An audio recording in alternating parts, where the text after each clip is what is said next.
No.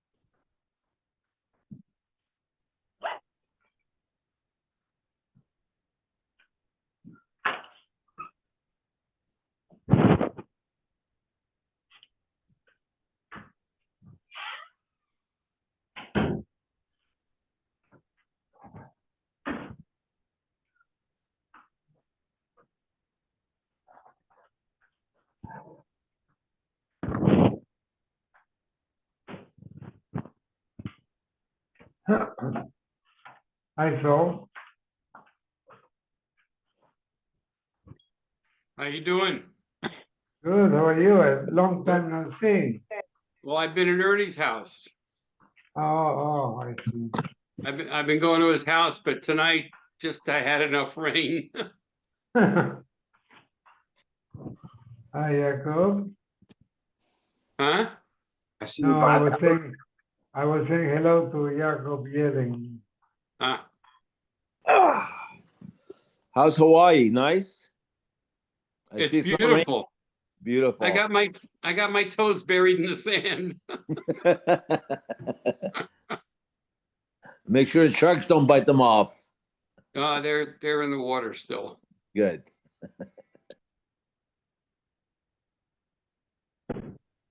Bing bong. What?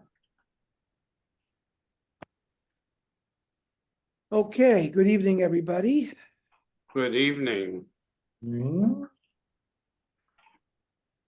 Okay, 34, no? 1 second.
Okay.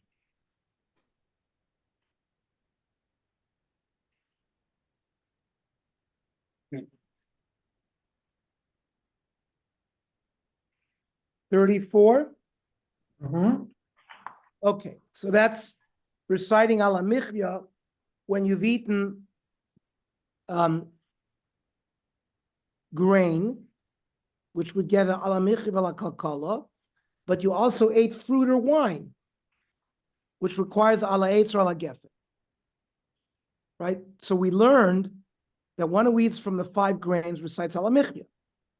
One who eats fruits from the shiva saminim recites ala eitz while priya eitz. One who drinks wine or grape juice, you recite ala gefen while priya gefen.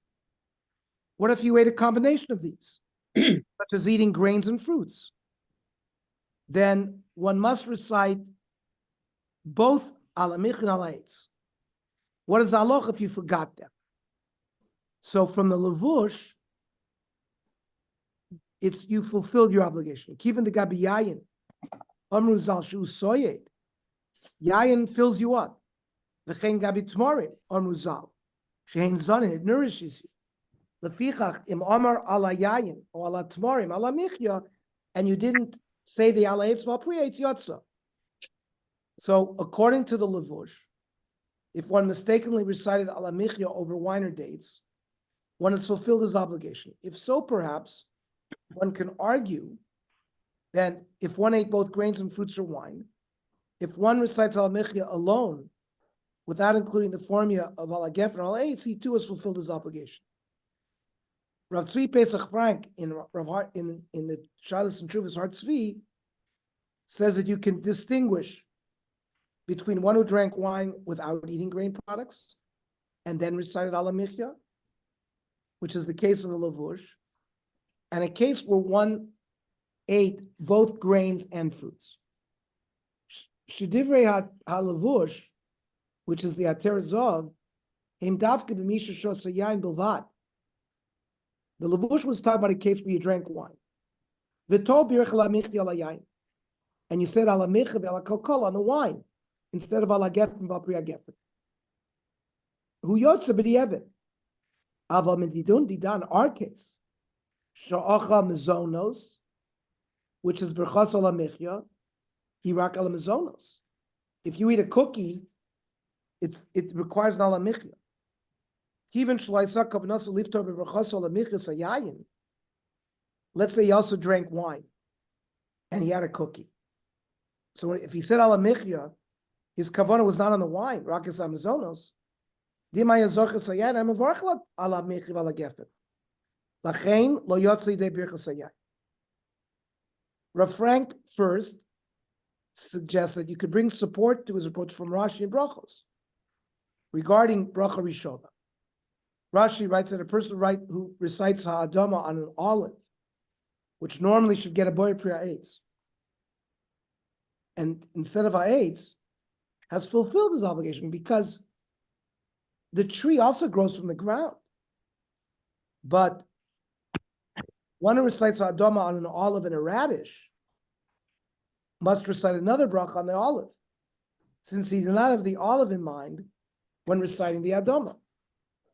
Says Rashi, Afal gav disnan, birch al perasa ilan, boy pri adama yotza, a person who made a bracha of boy pri eitz, a boy pri adama, on a fruit, you're yotze, because whatever you say, a fruit comes from the ground. Hanimila b'chadmiya. That's if you ate a fruit, v'tah, and you made a mistake. Ubir chaleh boy pri adama. Aval snon the zayis. But if you ate an olive, which is the boy pri eitz, and a radish, ubir chalat snon adama lo niftar zayis.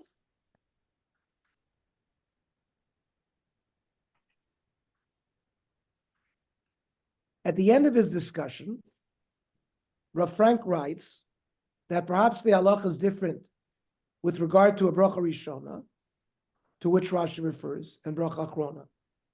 In the former case, Rashi writes that when reciting boy pri adom of a radish and an olive, you don't fulfill the obligation for the radish, because you had your mind.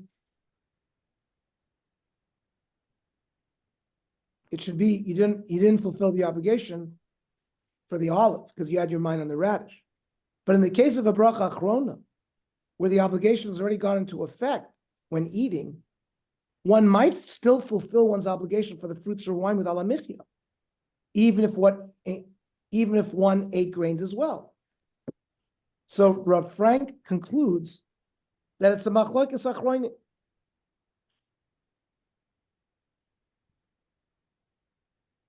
So he wants to say yesh l'chalik b'zeh bein bracha rishon and bracha achrona. You can differentiate the case where you made an introductory bracha or the final bracha.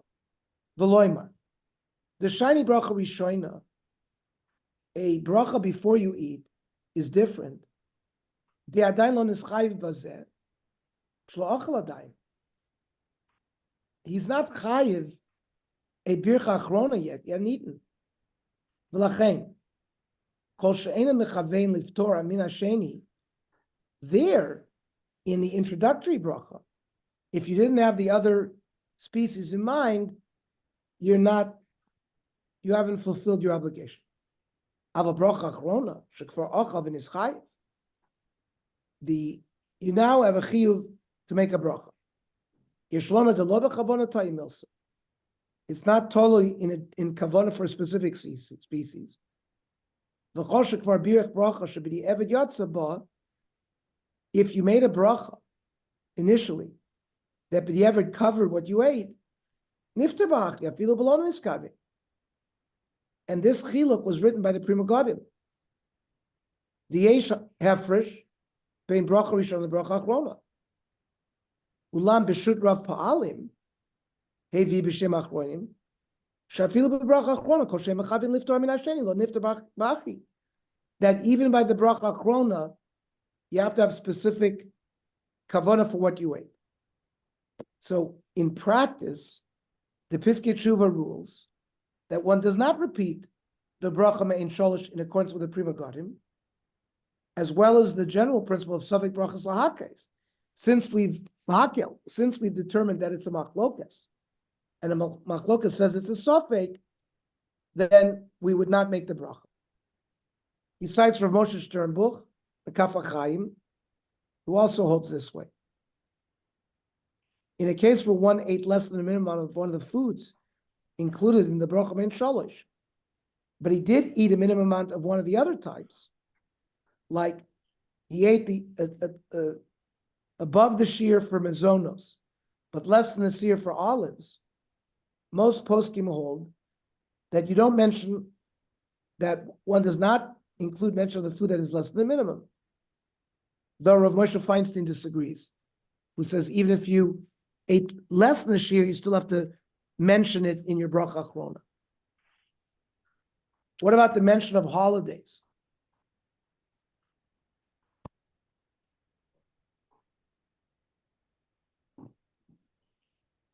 We already learned this, didn't we? We learned the Bor Nefashos. We Learned the previous section and this section. We're actually up We're to on page 43. I think we're 43. 40, yeah. 43. Yeah, that's Yeah, correct. Okay, thank you. I know because I knew Yeah. we learned the Bor Nefashos section. Right. Yeah.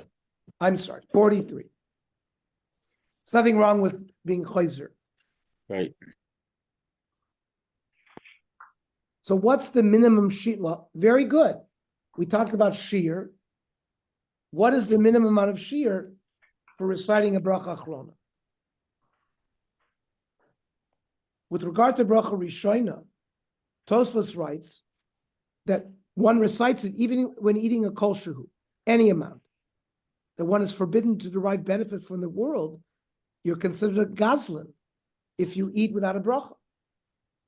Hainu dafka bebracha shel akrav to be in shear. Tosfos points out that when we talk about shiurim, it's only for the bracha after we eat. Aval bebracha shel fanav afilu pachos make a shear. You have to make a bracha. The asur lehenes by the mazeh lo bracha bein le'inyan achila bein le'inyan shtir. Whether you eat or drink, you must make a bracha, no matter what the shear is. The Rishonim, starting with the Rif, write that the requisite size necessary for a bracha achrona is a kazayas. The Rif in bracha says, "Arav Chia barav anira isis Rabbi Yochanan she'achal zayis maliach." He ate a salted olive. Ubirach alav tchila. Viso. And what do we learn? Shamina mine. What do we learn from there? The kol hecha the ikka kazayas. Whenever you've eaten a food, kazayas, boy bracha tchila. Viso. You need to make a bracha before and after. Aval hecha deleka kazayas. If the food doesn't have a kazayas, boy bracha, you need a bracha before eating. Below bracha. And that's how the Shulchan Aruch rules.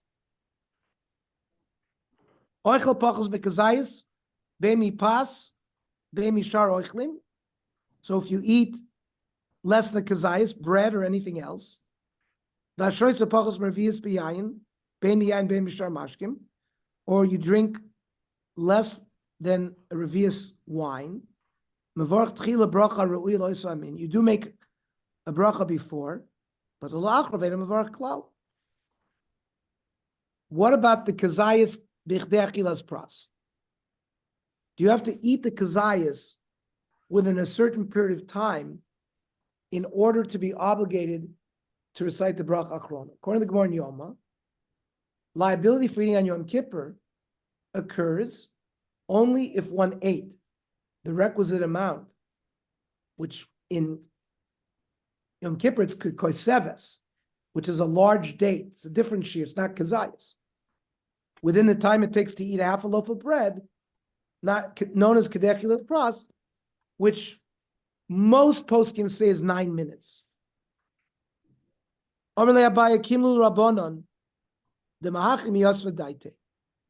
Eating within a 9-minute period will settle a person's appetite. Like if he's hungry and you eat within that period of time, kazayas or whatever, he'll have yishuv adas.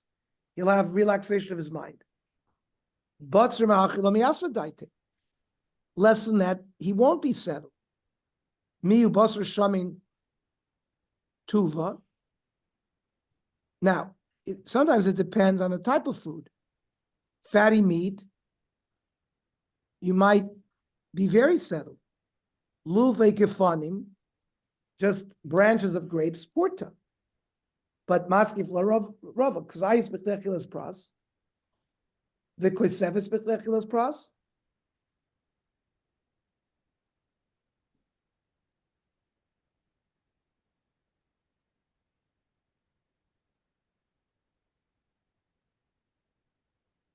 Most prohibitions, nevela, chazir, it's kazayis. On Yom Kippur, it's larger.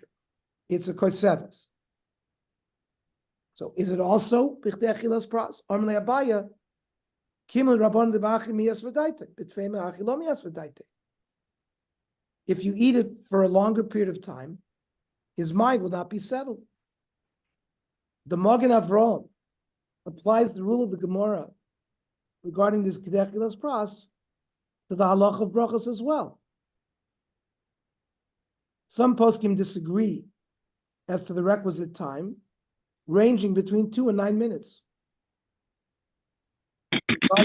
To brachas, some poskim calculate it as 4 minutes. So the Magen Avraham says, "V'machal ma'at, v'chazal v'achal ma'at." You just nibble, and it took you 20 minutes to eat the thing. Im sho yosef v'techilas pras nearly the aim mitzaref. It doesn't add up, and you wouldn't have to make the bracha. Why? Because we brought in Gemara Yuma de lo miyas v'daite ba'achi. It doesn't satisfy the person's mind. And like Rashi explained, the Pirish, the time of the boy kazayis bebracha achroina, the reason you need a kazayis to require bracha achroina, hainu, ishum deksiv achila v'achila b'kazayis. That when it says achila or drinking, the definition is kazayis. Bim kain, b'chela v'dam v'chol yisrum nami ksiv achila. Therefore, so normally if you ate a kazayas within 9 minutes of nevela or dam, you'd get malchus. But if it took you 20 minutes to eat it, you would not get malchus. So too, says the Magen Avraham, does it relate to a bracha achroina, that if you ate the kazayas, but it took you 20 minutes to eat it, you would not have to make a bracha achroina. The Mishnah Berurah addresses the question of whether the same measurement applies to liquids, and notes that Achronim disagree.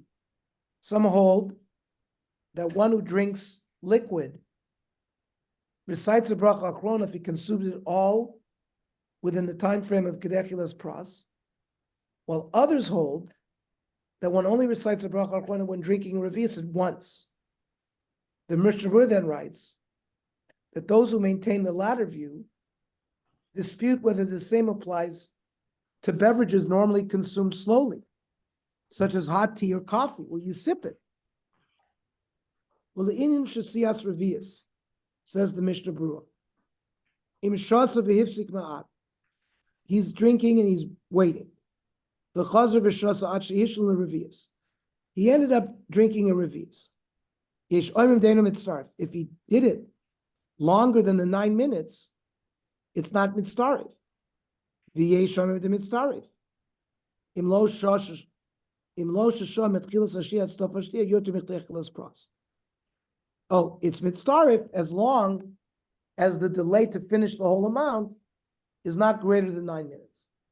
V'hagro yiskim sham b'biura. Da'alacha kedei zu hashniya. V'nei le'inyan shkias teva kafe.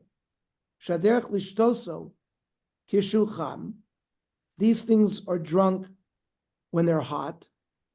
The kasher lishtoso below hefsek. It's hard to drink them without pausing. Kederech shar mashkim, like as opposed to cold liquids. Yesh machlokas rabba ben aposkim im tzorach levarach bracha achron l'dei harishona anal. Uv'machzis hashekel l'chayei adam mitzadidim shelo levarach. V'kach kosuv b'derech hachayim v'chenu minhag ha'olam.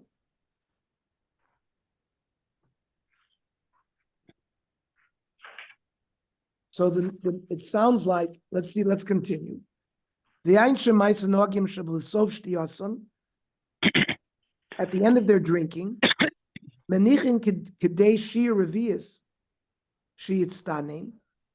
they let a certain amount get cold, and a revius,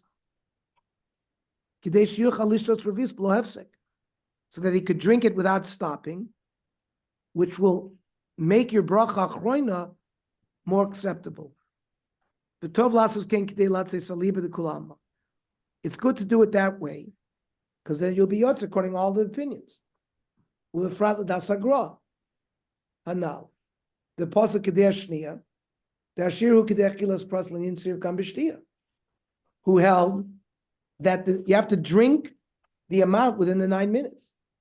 So b'vadei nachon lasos ken, before you make the bracha, he says cool off at least a revius, and drink the revius as one shot, so that'll cover you, so it won't be a bracha levatala.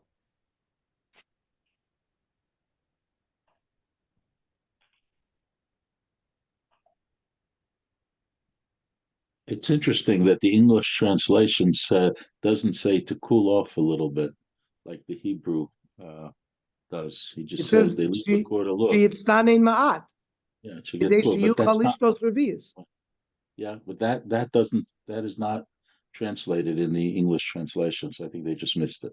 They missed it, but we understand where it's coming from. It's hard to drink a revius of something very hot in one shot. No, makes sense. Yeah. Thus, the Mishnah Berurah rules that one should not recite a bracha achrona on hot tea or coffee, though some wait until it cools down to drink a revius, which renders them obligated in reciting a bracha achrona, according to all opinions.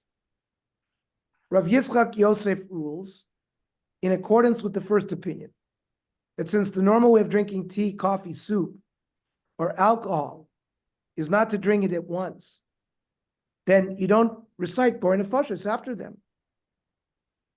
He bases his ruling upon his father, Rav Ovadia Yosef, who ruled that way.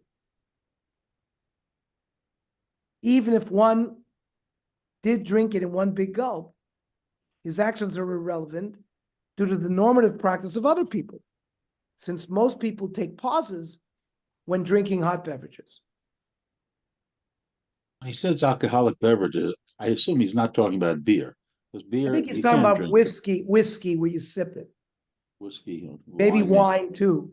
You don't necessarily, revius, yeah. You might drink a revius in one shot with wine and beer as well. Hashoisa kos tea or kos cafe. Someone who drinks tea or coffee when it's hot, you don't say the bracha afterwards. He's drinking it very slowly. You're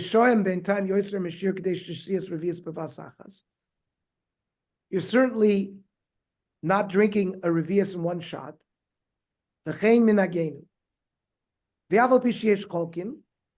And he's thinking about the Mishnah Berurah, the Soivim Shekol Shein Shosha B'Shiyasa Yodeh B'Chtei Achilas Pras, as long as you're within the 9 minutes, B'Shas Revius Me'amashke, Tzarech Levarach Bo Nefashos, V'chein Noagim, Kama Me'achinu Ashkenazim.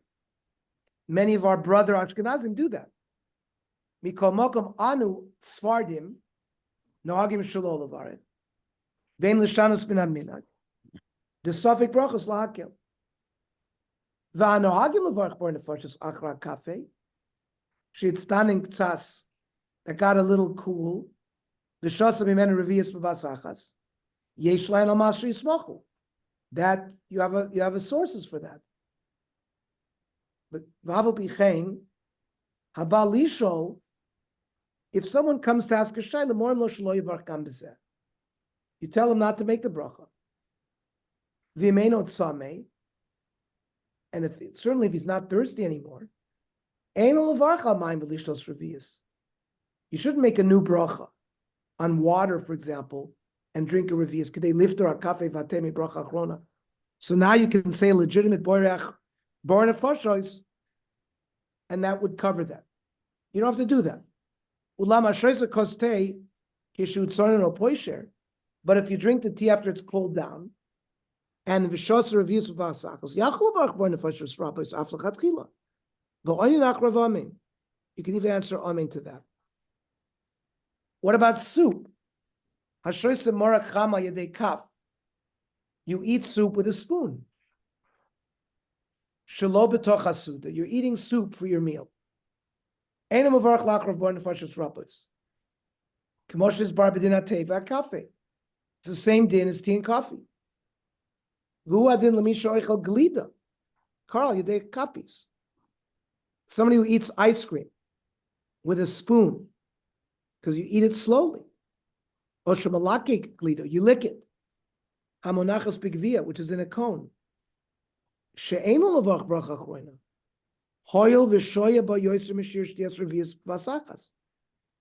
It took you longer than drinking revius in one shot. If you drink cold water, or soda or cold soda, of course, you'd have to make a burn of fashos.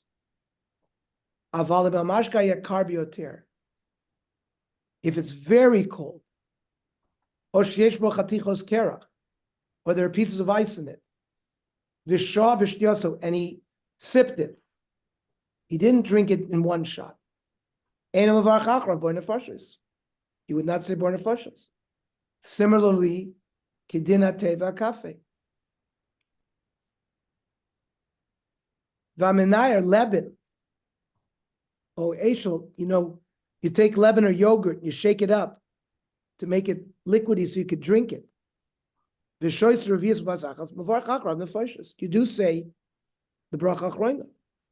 But ein levarach bracha achroina achar shtiyas yayin, whiskey, arak. Afilim shoysa arak or cognac.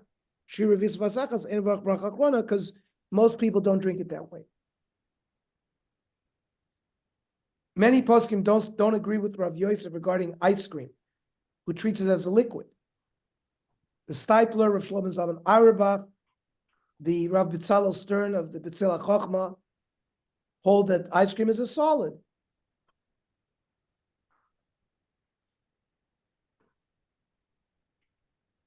According to the Yalkut Yosef, the reason that even one who drinks a revius within K'dei Achilas Pras does not recite a bracha achrona is that it's not common to drink such hot or cold drinks quickly. If so, one could argue that today, when iced tea and iced coffee are common drinks consumed by many people, one should recite born nefashos if one drank a quarter of a lug at once of hot tea or coffee that cooled down.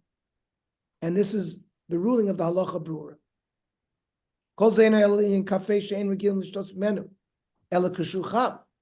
That's only hot coffee. You don't drink a revius one shot. But if you drink cold tea, hashosation is stunning. You drink a revius one shot. Or iced coffee. Most people drink these things when it's cold. And they do quench their thirst. If the revius was drunk in a period of time that it takes to drink revius, I'm just going to get something to drink. 1 second. Susie's only coming back tomorrow, so I don't have her here.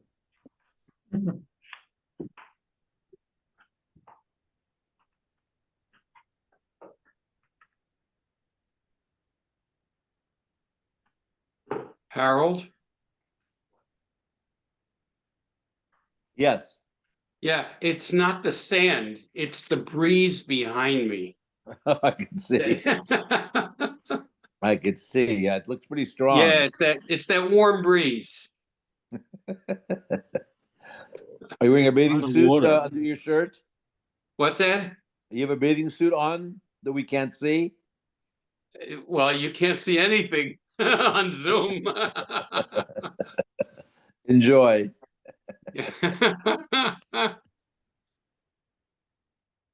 So the Sefer Chiko Memtakim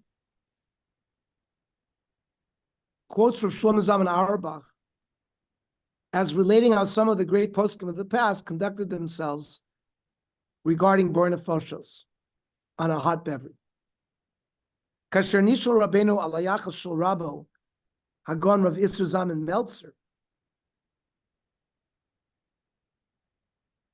Rav Isser Zalman Meltzer was the great Rosh Yeshiva in Eretz Yisrael before the war. He was also the father-in-law of Rav Aaron Kotler. And he's the Rebbe of Rosh Shlomo Zalman. Rosh Yeshiva's Eitz Chaim. Lipsok of Baloch Shel Rabo, Hagoin Rav Chaim Brisk. Rav Isser Zalman's Rebbe was Rav Chaim Brisk or Rav Chaim Soloveitchik. Posach v'Sipir. Zman Malacha Shagriz Brisk. Zatzal Alal Eretz Yisrael. So Rav Chaim Brisk, Rav Chaim Soloveitchik was the Rosh Yeshiva in the Volozhny Yeshiva, along with the Netziv. The Volozhny Yeshiva was closed in 1893 because they demanded secular subjects to be taught there. Reb Chaim created the Brisker Derech, Tzvei Dinim, and he influenced a lot of the yeshivas. Rav Baruch Ber followed in that derech, Rav Shimon Shkop, etc. Of course, the other Briskers. So Reb Chaim had two sons, Rav Velvel Brisk, Rav Yitzchak Zev, and Rav Moshe Soloveitchik. Rav Moshe Soloveitchik was called to become the Rosh Yeshiva in Yeshiva University, like in the 1920s. First, he also taught in the Tach Kamoini, which was the Mizrachi Yeshiva in Eretz Yisrael. But then he was called to YU, and when Rav Moshe Soloveitchik was the father of Rav Yoshe Ber Soloveitchik, who took over at YU as the Rosh Yeshiva after the death of his father, Rav Moshe Soloveitchik. So Rav Yoshe Ber's uncle was the Grizz, Rav Yitzchak Zev, Rav Velvel Brisk, who was known as the Brisker Rav, who lived in Yerushalayim. He passed away in 1960. So Rav Shlomo Zalman is recounting, La'achar shagriz mi brisk, al Eretz Yisrael. Rav Chaim died in 1918. Rav Chaim Brisker died or somewhere around that time.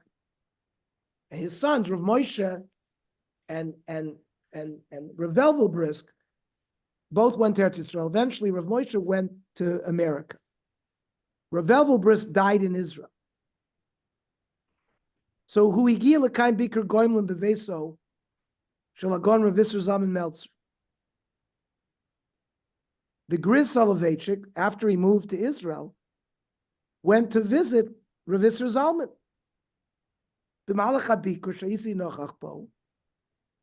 So Rav Shlomo Zalman recounts he was present. Rav Yisrael Zalman kibed as Hagon Mibrisk, Hagon Av Bezdin Mibrisk, because Techa. He invited Rav Elvel Brisk to have a hot tea. The Kasherokish is singing Lishtos. Rav Yisrael Zalman saw when the Brisker Rav stopped drinking, Birech Bracha Achrona. That's he did say the Born Nefashos. Pana elav Rav Yisrael Zalman. Harei naktinan she'en mavachim bracha achrona al mashkecham. Don't we paskin, based on what we've learned tonight, that in general, the general rule is not to bake a bracha achrona on hot things. Heshivu Rav Mibrisk. Achein, that's true. Aval Abba Zatzal, he's referring to his father, Reb Chaim Soloveitchik. Kein haya noeg levarich. That was his meaning, was to make a burning of nefashos. Me'az oto biker ve'elach. So Rav Shlomo Zalman says that from that visit on, Himshich Rabbeinu v'Siper, Hechel Rav Yisrael Zalman levarich bracha achrona al shtiyas mashkecham. Rav Yisrael Zalman began making bracha achrona on drinking hot liquids. Vafani atzmi ischati levarich minias. He accepted the same minig. However, uva ha'ara, this is the Chiko Mamtakim giving us another footnote. Shamati mipi Agon Rav Yitzchak Hacker, Rosh Yeshiva Grodna, Umigdolei Talmidei Rabbeinu, must be student of Rav Shlomo Zalman. Shechasim Rabbeinu l'saper lozos. When after Rav Shlomo Zalman told the story, hoisif v'hizbateh, sha'af lo haya kasha tamid. He was bothered by this minig. Ketzad efshar la'anos mitos techam v'lo la'anos levarach l'kodesh baruch hu. How could you have such a pleasure drinking a glass of tea and not give thanks to Kodesh Baruch Hu? V'chein kosav Rav Neuvert Shlita, right? Rav Neuvert lived in Beit Vagan, very close to Rav Gottesman, Menachem Gottesman. I visited Menachem Gottesman in Beit Vagan, and he showed me where Rav Neuvert lived. Rav Neuvert wrote Shmira Shabbos Kilchasa, both volumes. Very important sefer for all of us. And he pretty much followed Rav Shlomo Zalman Auerbach's psak. If you see the sefer, most of it refers to Rav Shlomo Zalman that he's quoting. So Rav Neuvert, who's also a Talmid of Rav Shlomo Zalman, writes, Sheros Rabbeinu Mavarch Bracha Achrona al Shtiyas Mashkecham B'shir K'dei Achilas Pras.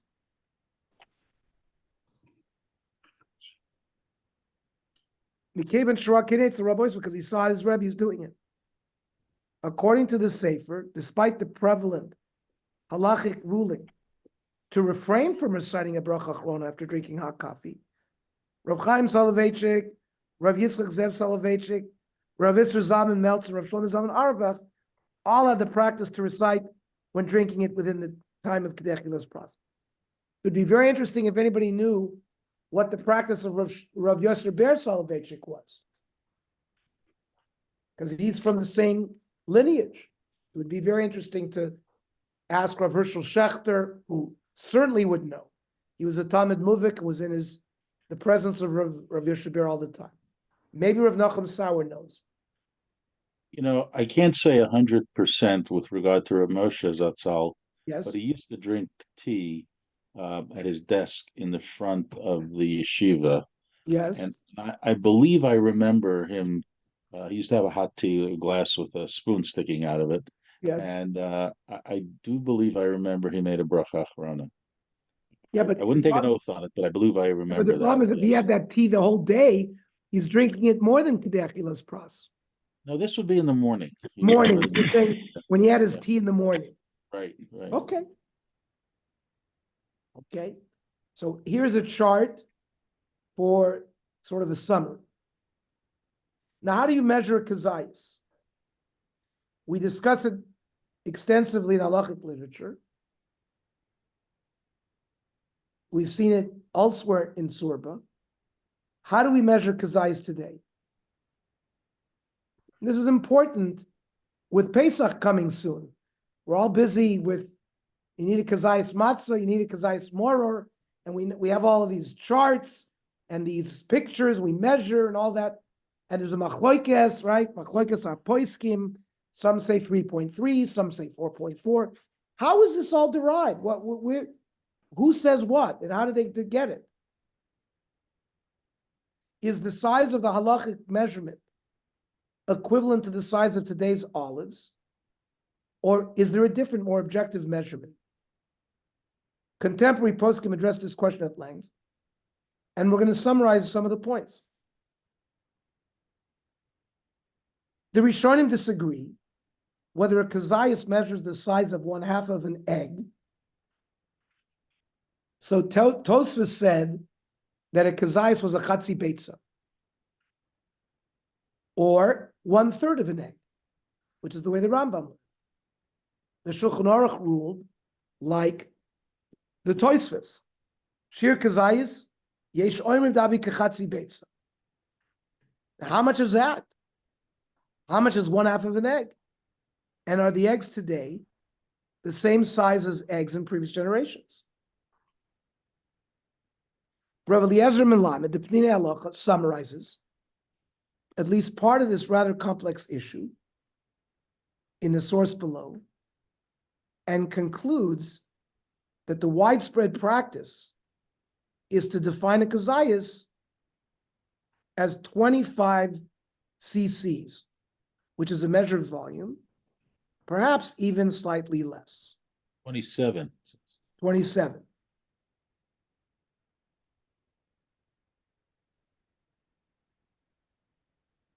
Now, we're here, we've got to be talking about solid, we're talking about solid measurement. Now, 30 cc's, I think, is 1 gram. Let's see here.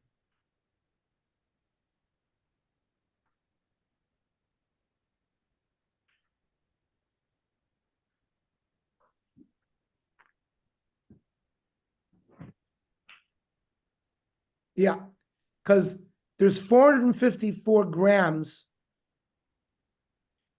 to a pound. A pound is 16 ounces. Well, I mean, they're equivalent. 450, 16 ounces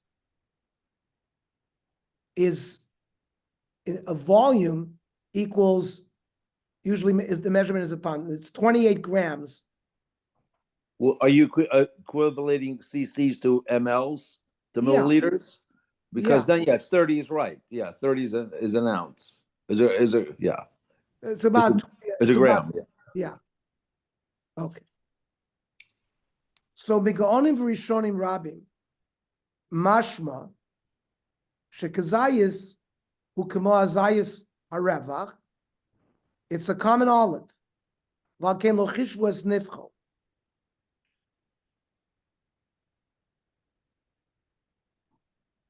So they didn't calculate the volume. Then they she'azayis harevach hu atzma shir. That's the shear. The foal, in practicality, noifach azayis harevach be'eretz Yisrael who at 5.7 cc's. Mikol mokom l'maisa, af shedas b'alei Tosfos hidas miut harishonim. The opinion of the Tosfos is a minority. Machmas hasofik kosav Shulchan Aruch te pevav le'inyan mitzvahs achilas matzah shekazayis hu machtis habeitza. It's a half an egg.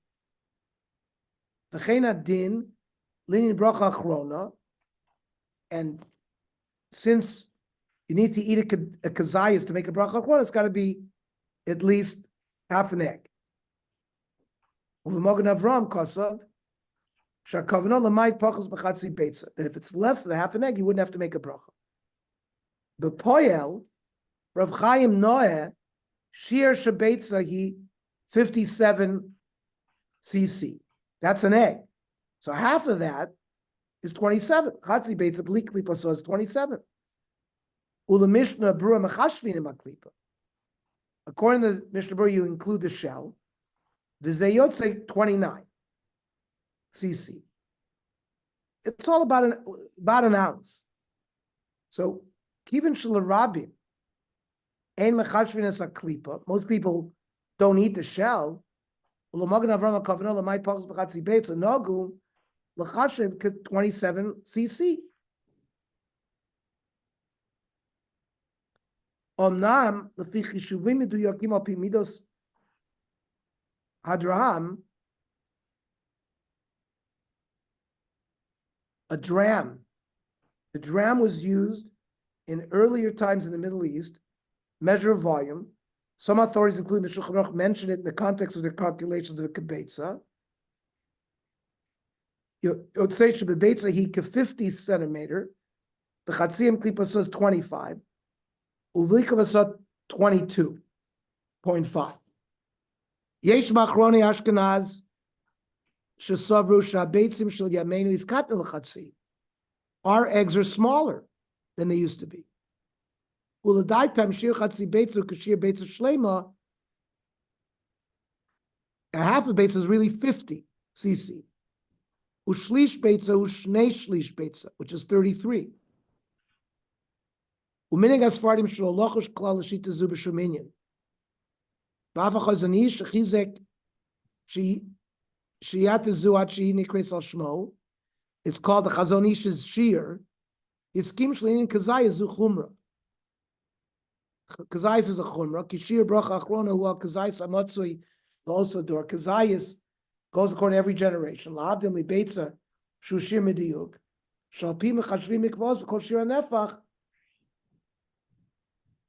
We measure the size of mikvahs using beitza, not kazayis. So, in the Vizos HaBracha, it says, Mechase plastic shel bakbuke soda mitzuyim. Plastic bottle caps. Nafcho hu 10 cc. V'im ken ha-mitzaref shnei mechasim zeh lazeh, if the volume of two bottle caps is 20 cc. Kupot gafrurim, the size of matches. Amatzuyam Eretz Yisrael, nafcha, the volume is 33. Prusot lechem me'emsa kvar lechem animkar prus. If you take a slice of bread from the middle of a loaf, it's got 125 cc. He's trying to give you sort of common day things so you know the measurement. We're not, I've tried to use ounces because we don't really use cc's that much. We're more comfortable with ounces. So 30 cc is 1 ounce.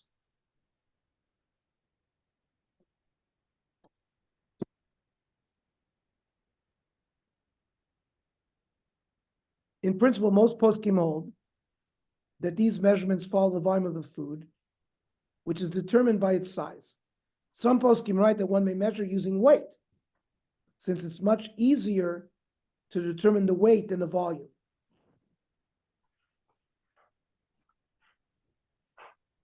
Some Sephardic poskim calculate the measurement by weight. Practically, foods that weigh less, such as bread, may have a higher share when measuring by weight.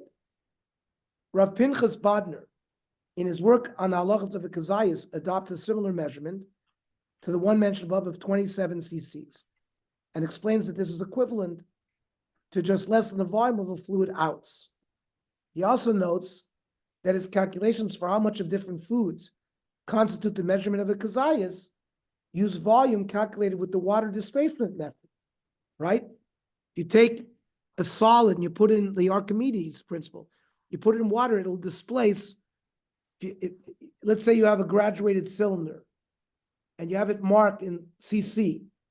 So you have 30, 31, 32, 33, 34. You drop something solid in there that's at 30 and it goes up to 31, then it had a volume of 1 cc. So the shear of kazais used in this sefer is the amount of food that will displace slightly less than 1 fluid ounce. So if it displaces 28.8, that's a kazais. This year is based on the ruling of Dolei HaPoskim stating that one may lechatchila eat this amount and make a bracha achrona. This amount will also fulfill the requirement for bracha achrona according to the ruling of Chazon Ish. Poskim discuss whether air pockets within foods are included within the measurement of volume. Many poskim rule that, like, think about a piece of sourdough bread. So there's air pockets in there. Many poskim rule that very large air pockets may not be included, but normal pockets, such as appear in a piece of bread, are included. Poskim also discuss the measurement of a kazayas includes only the flour of a food item, or also other ingredients within the dough, such as eggs, sugar, and oil. Most poskim maintain that ingredients that are not cooked within the dough itself, such as filling of a cookie or wafer, the chocolate parts of a rogalach, or the cream inside a donut, are not included. And he gives us some sources to look at.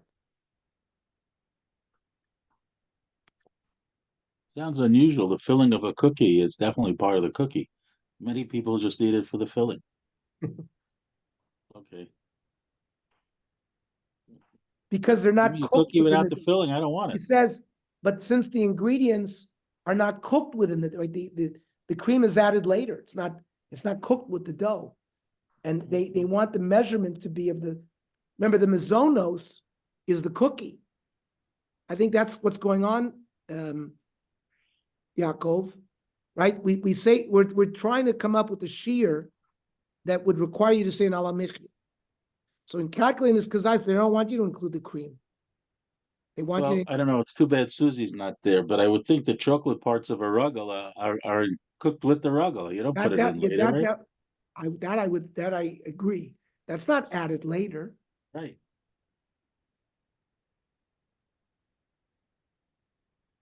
Yeah, but maybe you got to calculate only the mazonos part. Like eggs and oil, that goes into the flour. But the chocolate is something separate. Maybe. A Linzer cookie. What is that? You've got 2 cookie layers with like a jam in between. That Linzer, like, well, that's like an Oreo cookie. Yeah. So I mean, so you're gonna say when you make a chocolate chip cookie, you put the chocolate bits in the batter and you bake them all together. But that's cooked with it.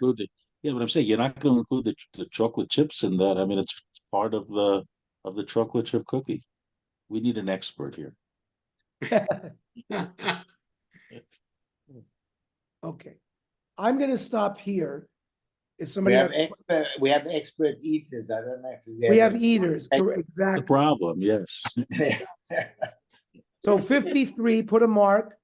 We'll pick up Yeah. here and we'll do Tfilas Haderech, which has some very nice machloiksim in the dinim of Tfilas Haderech. And then we're going to have Birchas HaGomel, and then Birchas Shechianu. Yeah, Ernie? Yes. Yeah, Harold. I was wondering, the tea that the Soloveitchiks drank, was it Lipton? Because they make a brisk tea. Harold, that is the worst. That is the Oh worst my joke of the night. gosh. We are I had to wait an descending hour to rapidly. say it. That's a Put your head in Harold the special. Harold, put your head in the sand. You understand? Yeah. Oh, go ahead. My question is, did they drink the tea with the cube of Oh, sugar? that's a for good question. Sure. For My sure. chef for sure had a cube of sugar. That's for That's sure. the way they drank it on the That's Lower East that's a Side. Litvish. Yeah, very It's that's Litvish. the Yeah. way. Or I mean, I went to Anshe Maimon, which was a shul of all older Rabbanim. It was a novel idea that Rabbanim, once they retire, what do? So Rabbi Reuben Zatzal came up with this idea of Anshe Maimon. It was like a kollel for retired Rabbanim. and they were all Eastern European. They all came, from Europe, and I only drank tea with the sugar cube. It was called. They had a word. It's called perkuska. Drinking it that way Oh. is called perkuska, and I never saw any of them put sugar in their tea. But there was a thing of Domino sugar cubes. God knows if even Domino makes this anymore. And they all took from the sugar cubes, put it between their teeth, and drank the tea. I didn't know you could put sugar in tea until I was about 10 years old, because I thought that that's the way everybody drinks it. We used to buy Domino on Pesach. That was the brand. I remember that's when we would see sugar cubes because we didn't. Right. But Pesach, we would get that. I don't even know if Okay. they still make it. At Merlot's Market, there's no old LA people.